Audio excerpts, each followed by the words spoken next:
बिहार में बागेश्वर धाम सरकार से प्रचलित धीरेन्द्र शास्त्री का कार्यक्रम होना है, लेकिन इसको लेकर बिहार में राजनीतिक सरगर्मी तेज है। तेज प्रताप यादव और शिक्षा मंत्री ने उन्हें यहां नहीं आने देने की बात कही है, तो वही जदयू सांसद अजय मंडल ने धीरेन्द्र शास्त्री को रोकना गलत बता दिया।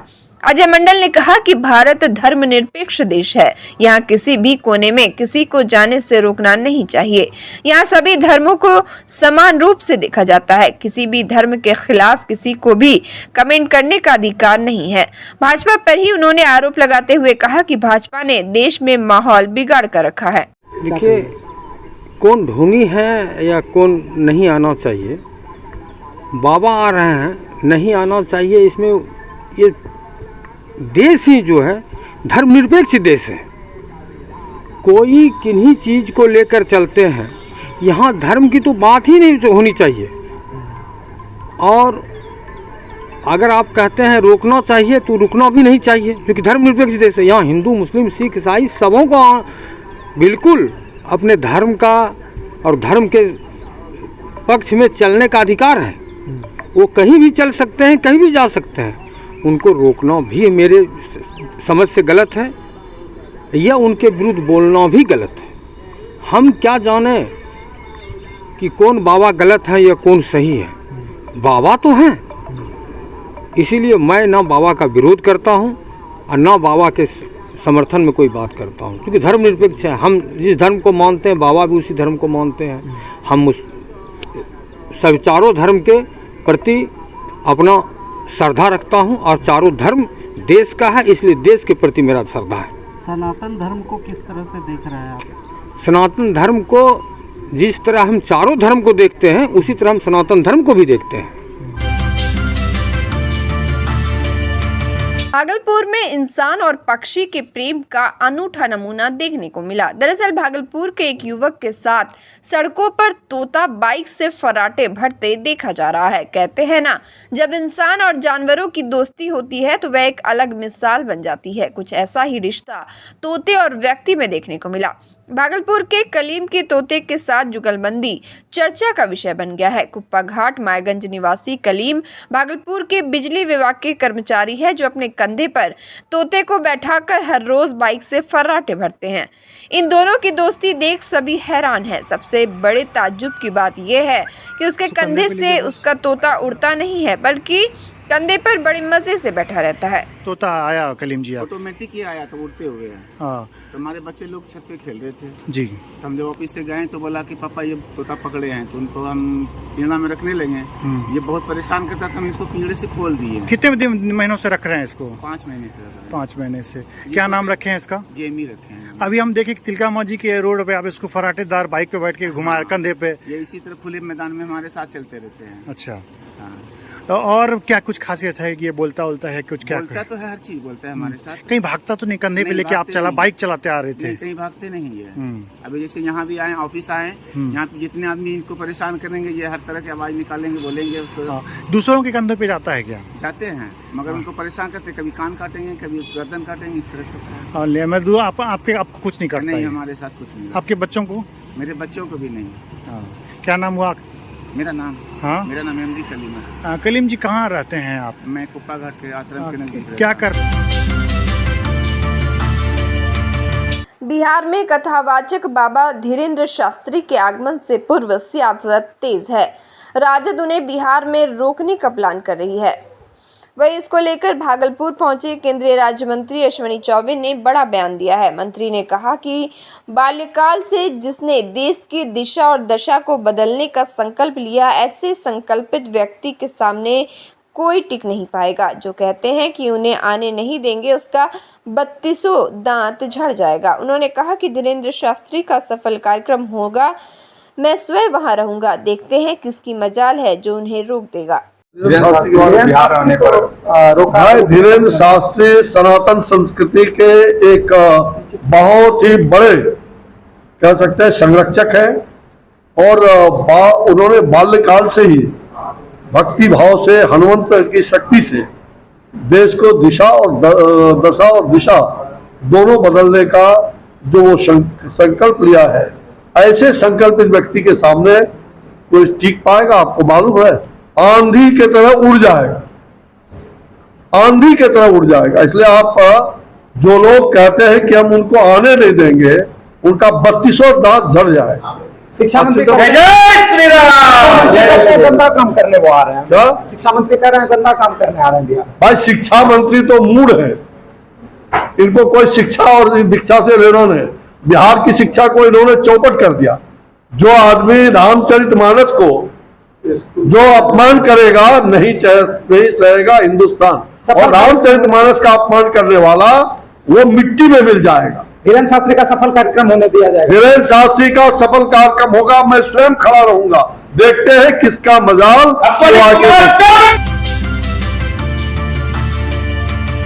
नाथनगर के सीटीएस स्थित विधि विज्ञान प्रयोगशाला में नवनिर्मित भवन, फायरिंग रूम, व्यायामशाला, आवासीय भवन, अधिकारी कमरा का उद्घाटन गुरुवार को मुख्यमंत्री नीतीश कुमार ने वीडियो कॉन्फ्रेंसिंग के माध्यम से किया। इस दौरान डीआईजी विवेकानंद एवं एसएसपी आनंद कुमार ने सबसे पहले दीप प्रज्वलित कर एवं फीता काट कर भवन का शुभारंभ किया। मौके पर डायरेक्टर चंदन कुमार, क्षेत्रीय विधि विज्ञान प्रयोगशाला एवं सहायक निदेशक अजय कुमार, सहायक निदेशक सुनील कुमार, सहायक निदेशक विनय कुमार, वरीय वैज्ञानिक सहायक Narendra Kumar Singh Raghav, data entry operator Chandan Kumar Singh, data entry operator Sunil Kumar, वरीय वैज्ञानिक सहायक लोकेश शंकर, वरीय वैज्ञानिक सहायक राजेश चौधरी सहित कई लोग मौजूद थे। देखिए, यहाँ पे नवनिर्मित G1 भवन प्लस जो आवासीय परिसर बने हैं, आज इन सब का संयुक्त रूप से माननीय मुख्यमंत्री द्वारा उद्घाटन किया गया और उसमें यहाँ के भवन भी शामिल है। और इससे यहाँ पर इंडोर फायरिंग की जांच की सुविधा उपलब्ध हो सकेगी। पदाधिकारियों के लिए व्यायामशाला, लाइब्रेरी और हॉस्टल, ये सभी व्यवस्थाएं जो है अब उपलब्ध हो गई हैं और यहाँ की संरचना जो है सुदृढ़ हुई है और हम इनसे अपेक्षा करते हैं कि आगे के दिनों में और अच्छा काम करें। भागलपुर में सड़क हादसा थमने का नाम नहीं ले रहा है। आए दिन सड़क हादसे होते ही जा रहे हैं। ताजा मामला कचरेली थाना क्षेत्र के भागलपुर अमरपुर रोड के समीप का है, जहां दुर्घटना में आधा दर्जन लोग घायल हो गए। कचरेली थाना क्षेत्र के भागलपुर अमर रोड में तेज रफ्तार स्कॉर्पियो और बस की जबरदस्त टक्कर हो गई, जिसमें स्कॉर्पियो पर सवार आधा दर्जन लोग घायल हो गए हैं। वे स्कॉर्पियो के पड़खच्चे उड़ गए हैं। घटना के बाद ग्रामीणों और पुलिस के द्वारा घायलों को इलाज के लिए जवाहरलाल नेहरू चिकित्सा अस्पताल में भर्ती कराया गया है, जहां चिकित्सकों द्वारा सभी का इलाज किया जा रहा है। हालांकि 2 व्यक्ति की स्थिति गंभीर बताई जा रही है। इधर घटना के बाद पुलिस दोनों गाड़ियों को कब्जे में लेकर जांच में जुट गई है। जगदीशपुर थाना क्षेत्र अंतर्गत बलुआचक पंचायत के कुंडी गांव में 21 वर्षीय बालिका अपनी जीवन लीला समाप्त कर ली। मिली जानकारी के अनुसार जेवा आफरीन नामक 21 वर्षीय बालिका अज्ञात कारणों से पेड़ के पास झूलती नजर आई। जब तक लोगों ने उन्हें देखा तब तक उसकी सांसें बंद हो चुकी थी। ग्रामीणों ने बताया कि उनकी मानसिक अवस्था कुछ कमजोर थी। विशेष कारण छानबीन के बाद ही पता चल पाएगा। घटना की जानकारी मिलते ही थानाध्यक्ष अमित कुमार दलबल के साथ घटनास्थल पर पहुंचे और शव को भागलपुर पोस्टमार्टम के लिए भेज दिया। भागलपुर सुल्तानगंज के मस्दी पंचायत अंतर्गत शिवनंदनपुर गांव वार्ड 8 में एक पत्नी ने अपने भाई के साथ मिलकर अपने ही पति की निर्मम हत्या कर दी। वही इस मामले में मृतक के चचेरे भाई उदयविंद ने बताया कि उनका भाई कंपनी विंद पंजाब में रहकर मजदूरी करता था। वह बेटी की शादी में ससुराल बकितिया सुरारी लखीसराय आया हुआ था, जहां उसकी पत्नी गुड़िया देवी साला दिनेश विंद ने मारपीट कर उसकी हत्या करते हुए बोलेरो गाड़ी से शव को मृतक के घर पर फेंक कर भाग निकले। इधर घटना की सूचना मिलते ही स्थानीय पुलिस घटनास्थल पर पहुंचकर शव को अपने कब्जे में लेकर आवश्यक कानूनी कार्रवाई करते हुए पोस्टमार्टम के लिए भागलपुर रेफर कर दिया है। केंद्रीय राज्य मंत्री अश्विनी कुमार चौबे भागलपुर पहुंचे, जहां उन्होंने सर्किट हाउस में भारतीय जनता पार्टी के कार्यकर्ताओं द्वारा पुष्पगुच्छ देकर उनका स्वागत किया गया। इसके बाद मंत्री ने भागलपुर में चल रहे मल्टी स्पेशलिटी हॉस्पिटल और software technology park of India का निरीक्षण किया। निरीक्षण के बाद दोनों जगह वृक्षारोपण का कार्यक्रम भी किया गया। वहीं केंद्रीय राज्य मंत्री अश्विनी चौबे ने कहा कि केंद्र सरकार की ओर से दी जाने वाली जितनी भी योजनाएं बिहार में है, उस पर बिहार राज्य सरकार ग्रहण लगाने का काम कर रही है। उन्होंने बताया कि मल्टी स्पेशलिटी हॉस्पिटल बनकर तैयार है। केंद्र सरकार पूर्ण रूपेण अपना सहयोग कर चुकी है, लेकिन राज्य सरकार की ओर से कुछ राशि मिलने के बाद यह हॉस्पिटल तुरंत चालू हो जाएगा। वही software technology park of India का 2020 में शिलान्यास हुआ और 2021 में इसे बनकर तैयार हो जाना था, लेकिन उस जगह पर मिट्टी भराई में ही ज़्यादा खर्च हो गया, जिसके चलते तकरीबन 3 करोड़ रुपए के बजट में को बढ़ाने की बात कही गई है। साथ ही स्मार्ट सिटी के तहत चल रहे कई कार्यों को लेकर विभिन्न पदाधिकारियों के साथ भी केंद्रीय मंत्री चौबे ने कई बिंदुओं पर वार्ता की। सरकार के ऊपर पूरी तरह से है। केंद्र सरकार ने अपना काम समय पर राशि भी दिया, समय पर कोविड रहने के बावजूद भी हमने स्वयं उसकी मॉनिटरिंग किया और मॉनिटरिंग करके हमने उसका अंजाम दिया है। जहाँ तक राज्य सरकार से संबंधित सारे विषय जो आते हैं, राज्य सरकार का जो फंड है 40%, उसमें भी 36 करोड़ राशि, लगभग 37 करोड़ राशि अभी तक प्राप्त नहीं हुआ, जिसके कारण कुछ मशीनें अभी नहीं आई है। काम उसके कारण कुछ मशीन का रुका हुआ है। जो मेन पावर का बहाली करना चाहिए था, कुछ वो नहीं हुआ है। और जो एडिशनल भी कुछ चीज़ें लगा करके अभी तुरंत हॉस्पिटल को चालू किया जा सकता था, उसका क्या कहते हैं उसको आउटडोर, वो भी काम राज्य सरकार करने में पूरी तरह से वो काम वो सफल रही है। मुझे लगता है राज्य सरकार ने पूरी तरह से इस केंद्र के स्वास्थ्य में खिलवाड़ नहीं करना चाहिए, चाहे वो पब्लिक केंद्र का और राज्य दोनों का है। और इसलिए पब्लिक के साथ खिलवाड़ नहीं, आए दिन लोग मौत के घाट उतरते हैं। तो अभी मैंने इसके लिए जो भी निर्देश है मैंने दिया है और अगले महीने केंद्रीय स्वास्थ्य मंत्रालय के स्तर पर राज्य सरकार के मुख्य पदाधिकारी के साथ स्मारक पत्र, आधे दर्जन से भी ज़्यादा, 1 दर्जन कम से कम इनको स्मारक पत्र दिए गए, लेकिन कोई भी सुनवाई नहीं हुई है। ये दुर्भाग्य।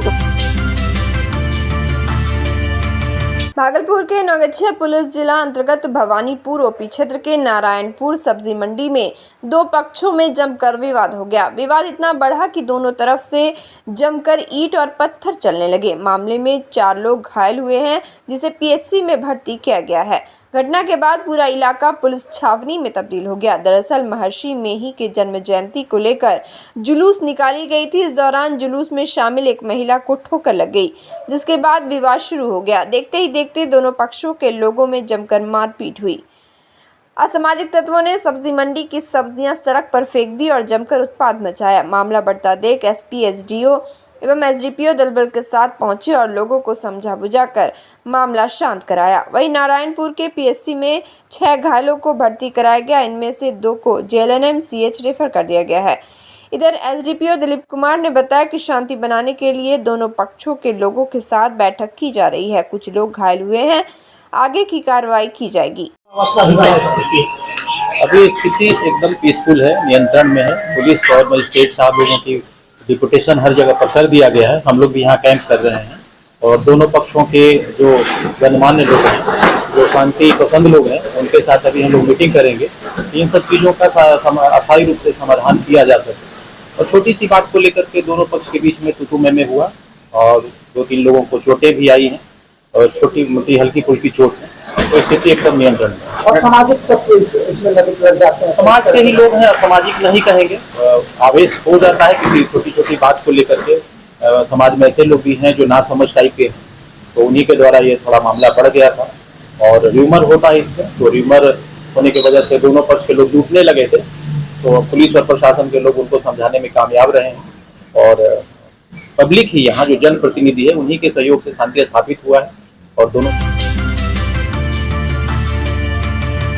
बाराहाट प्रखंड के विभिन्न आंगनबाड़ी केंद्रों पर गुरुवार को पोशाक योजना के तहत पोशाक राशि का वितरण हुआ।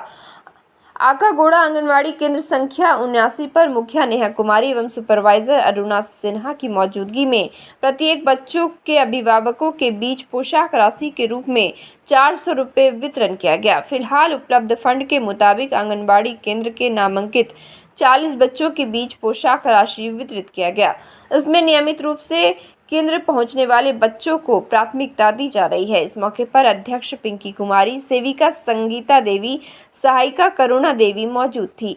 इधर सोनाडीहा बाराहाट दक्षिणी पंचायत के मुखिया निजाम दुर्रानी के हाथों आंगनबाड़ी केंद्र संख्या 118 मुस्लिम टोला में पोशाक राशि वितरण किया गया। इस मौके पर आंगनबाड़ी सेविका बीबी मुस्तरी आदि मौजूद थी। सीडीपीओ पुतुल कुमारी ने बताया कि पोशाक राशि वितरण के दौरान अभिभावकों को प्रेरित किया जा रहा है कि वे अपने बच्चों को आंगनबाड़ी केंद्र पर पोशाक में भेजें।